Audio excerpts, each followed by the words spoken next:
এই বাংলাদেশ মুসলমানদের বাংলাদেশ। ৭১ থেকে শুরু করে ২৪ পর্যন্ত যে সমস্ত ভাইয়ের রক্তের বিনিময়ে আমরা এই বাংলাদেশকে পেয়েছি। এই বাংলাদেশ মুসলমানদের বাংলাদেশ। শুধুমাত্র কোনো হিন্দু, খ্রিস্টান অথবা বৌদ্ধের লড়াইয়ের কারণে আমরা বাংলাদেশ পাইনি।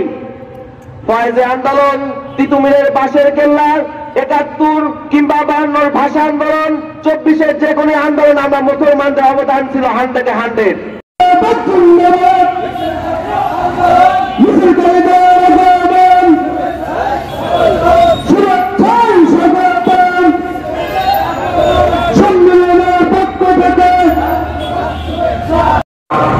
أعوذ بالله من الشيطان الرجيم بسم الله الرحمن الرحيم كنتم خير أمة أخرجت للناس تأمرون بالمعروف وتنهون عن المنكر صدق الله العظيم قال رسول الله صلى الله عليه وسلم من رأى منكم منكرا فليغير بيده فإن لم يستطع فبلسانه وإن لم يستطع فبقلبه وذلك أضعف الإيمان।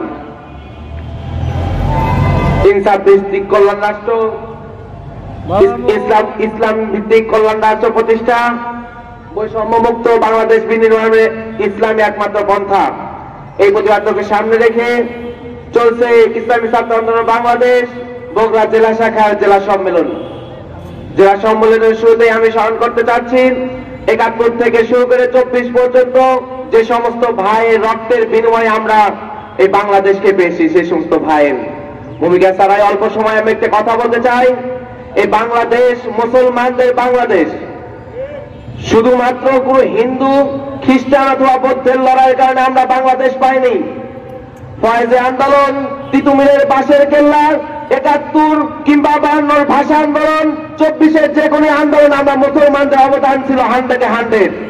চান এদেশে যদি আপনি আবারও চেষ্টা করেন ভোটবিহীন সরকার নির্বাচনে, আবারও যদি ক্যাম্পাসে আপনি নারীর স্বাধীনতা নামে অবাধ অস্থিরতা সরানোর চেষ্টা করেন, এদেশে যদি আপনি প্রতিদানের প্রতিষ্ঠা করেন, এদেশে যদি আবারও মদের লাইসেন্স আপনি ঠিক রাখেন, ছাত্র সমাজ আবার আপনাদেরকে রুখে দেবে ইনশাআল্লাহ। আপনি যদি আবারও চেষ্টা করেন, আমি আমার ভাইদেরকে বলে দিতে চাই, যারা এই স্বৈরাচারের পতনের পরে বেশি লাফালাফি করতেছেন, লাফালাফি আর করেন না ভাই।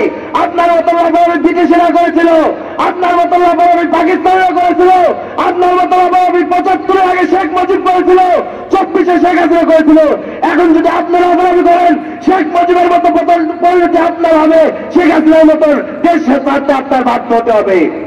অতএব ছাত্র ভাইরা আমার, আমরা যে যেখানে আসি, আমরা একমাত্র এটা বিশ্বাস করি, আগে আমি মুসলমান পরে বাংলাদেশি, আগে আমি মুসলমান পরে বাংলাদেশের সন্তান। আমার মুসলমানিত্ব বাদে বাংলাদেশকে আমি ভালোবাসতে পারি না। অতএব মনে রাখতে হবে, যেখানে যে প্রশ্নে আসুক, আগে ইসলামের প্রশ্নে সবার আগে আমি এক হয়ে দাঁড়াবো, ইসলামকে প্রতিষ্ঠা করার জন্য সবাই এক। এই কথা বলে আমার কথা শেষ করছি। আসসালামু আলাইকুম ওয়া রাহমাতুল্লাহ।